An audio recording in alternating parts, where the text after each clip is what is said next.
ಅಧ್ಯಾಯ 38. ಸಿದ್ಧಯೋಗೇಶ್ವರರು ನಾಮಧಾರಕನೇ. ಗುರುಗಳ ಮಹಿಮೆಯ ಪರಿಣಾಮವಾಗಿ ಅನೇಕ ಜನರು ದೂರ ದೂರದ ಊರುಗಳಿಂದ ಗಾಣಗಾಪುರಕ್ಕೆ ಬಂದು ಶ್ರೀ ಗುರುಗಳ ದರ್ಶನವನ್ನು ಪಡೆದು ಧನ್ಯರಾಗುವುದು ಸಾಮಾನ್ಯವಾದ ವಿಷಯವಾಯಿತು ಎಂದರು. ಭಕ್ತಾದಿಗಳು ಧಾನ್ಯ, ಹಣ್ಣು, ತರಕಾರಿಗಳನ್ನು ಗುರುಗಳಿಗೆ ಕಾಣಿಕೆಯಾಗಿ ತಂದೊಪ್ಪಿಸುತ್ತಿದ್ದರು. ಆದರೆ ಶ್ರೀಗುರುಗಳು ಅವುಗಳನ್ನು ಮುಟ್ಟದೆ ಬದಲಿಗೆ ಅಲ್ಲಿ ಬರುತ್ತಿದ್ದ ಜನರಿಗೆ ಅದನ್ನು ವಿನಿಯೋಗಿಸುತ್ತಿದ್ದರು. ಹೀಗಾಗಿ ಸಾವಿರಾರು ಮಂದಿಗೆ ಅಲ್ಲಿ ಭೋಜನವಾಗುತ್ತಿತ್ತು. ಒಮ್ಮೆ ಒಬ್ಬ ಬಡ ಬ್ರಾಹ್ಮಣನು ಶ್ರೀಗುರುಗಳಿಗೆ ಕಾಣಿಕೆ ನೀಡಿ ತಾನು ಕೃತಾರ್ಥನಾಗಬೇಕೆಂದುಕೊಂಡು ತನ್ನಲ್ಲಿದ್ದ ಧಾನ್ಯವನ್ನು ಮೂಟೆ ಕಟ್ಟಿಕೊಂಡು ಗಾಡಿಯಲ್ಲಿ ಕೂತು ಗಾಣಗಾಪುರಕ್ಕೆ ಬಂದನು. ಶ್ರೀಮಠದಲ್ಲಿ ಆ ಬ್ರಾಹ್ಮಣನು ತಂಗಿದ್ದನು. 3 ದಿನಗಳು ಕಳೆದವು. ಬ್ರಾಹ್ಮಣನು ಅಲ್ಲಿ ನಡೆದ ವೈಭವದ ಊಟ ಉಪಚಾರದಿಂದಾಗಿ ಬೆದರಿದನು. ತಾನು ತಂದಿದ್ದ ಅಲ್ಪ ಧಾನ್ಯದಿಂದ ಅಷ್ಟೊಂದು ಉಪಚಾರ ನಡೆಸಲು ಸಾಧ್ಯವಾಗದೆಂದು ನೊಂದು ಹಿಂತಿರುಗುವ ಮನಸ್ಸು ಮಾಡಿದನು. ಇದನ್ನು ಅರಿತ ಶ್ರೀಗುರುಗಳು ಆ ಬ್ರಾಹ್ಮಣನನ್ನು ಕರೆದು, ಹೇ ವಿಪ್ರನೇ, ನಾಳೆಯ ದಿನ ನಿನ್ನಿಂದ ಭಿಕ್ಷೆ ನಡೆಯಬೇಕು. ಬೇರಾವ ಭಿಕ್ಷೆಯೂ ನಮಗೆ ನಾಳೆ ಬೇಕಿಲ್ಲ.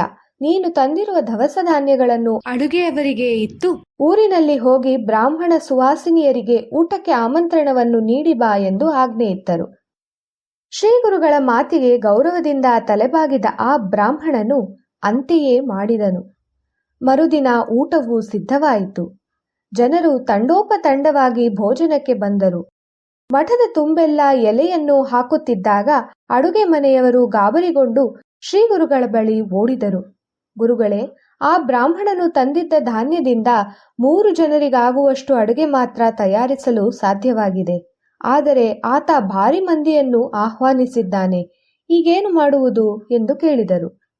ಅವರ ಮಾತಿಗೆ ನಸುನಕ್ಕು ಶ್ರೀಗುರುಗಳು ಮೌನವಾಗಿ ಎದ್ದು ಪಾಕಶಾಲೆಯನ್ನು ತಲುಪಿದರು. ಅಡುಗೆಯ ಮೇಲೆ ಮಂತ್ರಜಲವನ್ನು ಪ್ರೋಕ್ಷಿಸಿ ತಮ್ಮ ಕಾವ್ಯಶಲ್ಯವನ್ನು ಅವುಗಳ ಮೇಲೆ ಹೊದಿಸಿ ಅದನ್ನು ತೆಗೆಯದೆ ಅದರೊಳಗಿಂದಲೇ ಆಹಾರವನ್ನು ಬಡಿಸುವಂತೆ ಅಡುಗೆಯವರಿಗೆ ಆದೇಶ ನೀಡಿದರು. ಶ್ರೀಗುರುಗಳ ಆದೇಶದಂತೆ ಹೊದಿಸಿದ ಕಾವಿ ಶಾಟಿಯೊಳಗಿಂದಲೇ ಅಡುಗೆಯನ್ನು ತೆಗೆದು ಬಡಿಸತೊಡಗಿದರು. ಪರಿಪರಿಯಾದ ಪಕ್ವಾನ್ನ, ಯಾರಿಗೆ ಏನು ಬೇಕೋ ಅದೆಲ್ಲವನ್ನೂ ಬಡಿಸಲಾಯಿತು. ಬಂದವರೆಲ್ಲ ಹೊಟ್ಟೆ ತುಂಬ ಊಟ ಮಾಡಿ ತೃಪ್ತರಾದರು. ಎಲ್ಲರ ಊಟವಾದ ನಂತರ ಆ ಬ್ರಾಹ್ಮಣನು ಊಟಕ್ಕೆ ಕುಳಿತನು. ಅವನು ಹೊಟ್ಟೆ ತುಂಬ ಉಂಡನು. ನಂತರ ಉಳಿದ ಅಡಿಗೆಯನ್ನು ನದಿಯಲ್ಲಿ ಹಾಕಿಬಿಡುವಂತೆ ಶ್ರೀಗುರುಗಳು ಆದೇಶ ನೀಡಿದರು. ಅಂತೆಯೇ ಅಡುಗೆಯವರು ಉಳಿದ ಆಹಾರವನ್ನು ನದಿಗೆ ಹಾಕಿದ ಕೂಡಲೇ ನದಿಯಲ್ಲಿ ಜಲಚರಗಳು ಅವುಗಳನ್ನು ಉಂಡವು. ಶ್ರೀಗುರುಗಳ ಕೃಪೆಯಿಂದ ಆಹಾರ ಅಕ್ಷಯವಾಗಿ ಪರಿಣಮಿಸಿದುದನ್ನು ತಿಳಿದು ಎಲ್ಲರೂ ಸಂತೋಷಭರಿತರಾದರು.